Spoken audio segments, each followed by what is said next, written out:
বেশিক্ষণ হয়নি আমি চান করে ভাত খেয়েছি। তার মধ্যে দিদি ডাকাডাকি করছে, রাস্তাতে আয়। এসে দেখছি অনেক ফুচকা কিনে এনেছে। আমাকে বলল, ফুচকা খাবি আয়। আমি ওকে বললাম, হোমিওপ্যাথি ওষুধ খাচ্ছি, আমার তো ফুচকা খাওয়াই বারণ। এদিকে দেখে কিন্তু আমার খুব লোভ হচ্ছে। অনেক দিন ফুচকা খাইনি। তারপরে ভাবলাম, যা হয় হোক, আজকে আমি একটু ফুচকা খাই। আমি বাড়ি থেকে ছুটে উঠেছি, কিন্তু মাথাটাও পর্যন্ত ছাড়িনি। ফুচকাগুলো দেখে এত লোভ হচ্ছিল, এদিকে কিন্তু আমার টক জল খাওয়া বারণ। যা পারে হয় হোক, আজ একটু ফুচকা খেয়েই নি।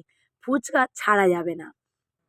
এমনিতে ফুচকার নাম শুনলে জিভে জল চলে আসে, আর সেটাকে যদি সামনেভাবে দেখা যায় আর কেউ বলে খা, না খেয়ে তো আমি থাকতে পারি না।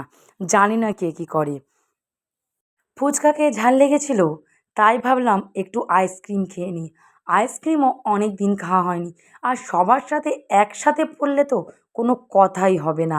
তাই আজকে সবাই মিলে আনন্দ করে ফুচকা খেলাম, আর তার সাথে খেয়ে নিলাম আইসক্রিম। আমার দিদির মেয়ে কেমন হ্যাংলা দেখেছো? আইসক্রিমের খোলাটাও পর্যন্ত ছাড়ে না, সেটাও কেউ চেটে খাচ্ছে। আর এদিকে এ দেখো আইসক্রিম খেতে খেতে নাচতেও আরম্ভ করে দিয়েছে। কি পাগল এরা!